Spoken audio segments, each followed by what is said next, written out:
5월 26일 기도회 시작하도록 하겠습니다. 하나님이 만드신 그 유효성의 제자라는 제목으로 요셉의 노예되었던 현장, 그 현장을 통해 말씀을 확인하도록 하겠습니다. 하나님이 나를 그곳으로 이끄셨습니다. 그래서 성공은 하나님의 계획이고 실패는 하나님의 뜻입니다. 그 안에 하나님의 뜻이 담겨져 있다는 말보다 그 자체가 바로 하나님의 뜻이고, 그리고 성공은 바로 하나님의 계획인 겁니다. 왜 우리를 그곳으로 이끄셨냐면, 하나님은 우리에게 모든 응답이 몰려올 수밖에 없는 플랫폼, 그걸 만드시고 하나님의 것을 받아 전달하는 워치타워, 파수망대를 가지고 만들기를 원하시기 때문에 그렇습니다. 하나님의 보좌의 축복이 우리에게 임하고 전달되는 것, 하나님은 그걸 원하십니다. 모든 나라와 우리가 있는 현장과 237 나라의 시공간 초월의 축복이 우리에게 임하고 전달되길 원하십니다. 그리고 우리의 달란트와 전문성, 유일성을 통해 237 살리는 빛이 임하고 전달되길 원하십니다.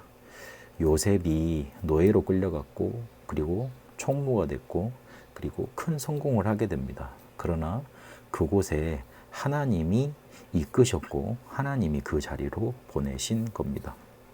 우리가 하나님의 것이 우리에게 임하고 전달되는 이 파수망이 우리에게 필요하다, 하나님이 그걸 필요로 하신다 모르면 실패되면 낙심하게 돼 있고, 성공하면 교만할 수밖에 없고 자만하게 되고, 그리고 목표를 잃어버리게 됩니다. 하나님은 우리를 그곳으로 보내셨습니다. 그래서 세상을 살리고 세상이 하나님의 것 전달하는 파수망대로 우리가 쓰임받길 원하십니다. 노예로 하나님이 먼저 보내셨습니다. 왜냐하면 노예가 아니고서는 애굽에 갈 길이 없었기 때문에 그렇습니다. 요셉은 그걸 알고 가장 낮은 곳에 마음을 두고, 그리고 가장 높은 곳에 자기의 눈을 뒀습니다. 그렇게 보좌의 축복과 시공간 초월과 237 살리는 빛을 그 자리에서 누렸던 겁니다. 이러니 총부로 하나님이 리더로 이끄셨습니다. 그곳에 메시지 전달돼야 되니까, 그곳에 하나님의 축복이, 하나님의 형통하심이 전달돼야 되니까 그렇게 하나님이 이끄셨습니다. 그래서 우리가 해야 될 건 요셉처럼 어디를 가든 무엇을 하든 우리의 신분, 권세 따로 있으니 그것 붙잡고 그거 누리는 겁니다.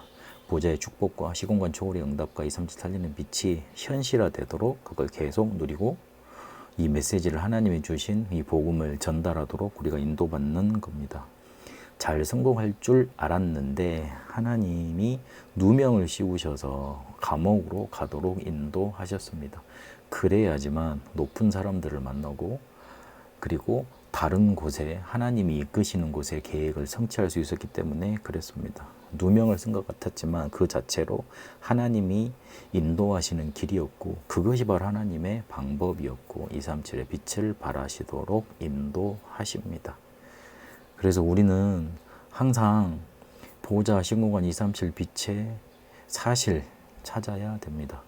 눈에 보이지 않는 영적인 것이 내게 어떻게 임해 있는가, 그것 찾아야 됩니다. 그리고 영적인 사실을 찾아 그 사실과 함께 누릴 수 있으면 됩니다. 이 파수망대가 우리에게 만들어지려면 우리가 하나님이 나와 함께 하신 곳으로 행복하면 됩니다. 하나님 우리에게 권세 주셨는데 그것을 나에게 권능으로 나타나도 능력으로 누리면 됩니다. 조금만 우리에게 주신 비밀 찾아서 누리면 됩니다. 실패는 하나님의 뜻이요, 성공은 하나님의 계획입니다. 하나님은 우리에게 하나님의 것을 전달하고 임하게 만드셔서 세상에 그것을 전달할 수 있도록 그렇게 우리를 이끄십니다. 하나님의 이끄심을 눈치채고 이것을 누리게 되는 응답 있게 되시길 바랍니다. 살아계신 하나님, 감사합니다. 하나님이 나를 성공과 실패의 그 자리로 이끄셨음을 이 시간 확인하고 고백합니다. 하나님의 것이 내게 임하고 전달되어지는 파수망대의 축복, 워치타의 축복 누리게 하옵소서. 가는 곳마다 하나님이 나와 함께 하시며 나에게 능력 주시며 나에게 비밀 주셨음을 누리게 하옵소서. 예수 그리스도 이름으로 기도합니다. 아멘.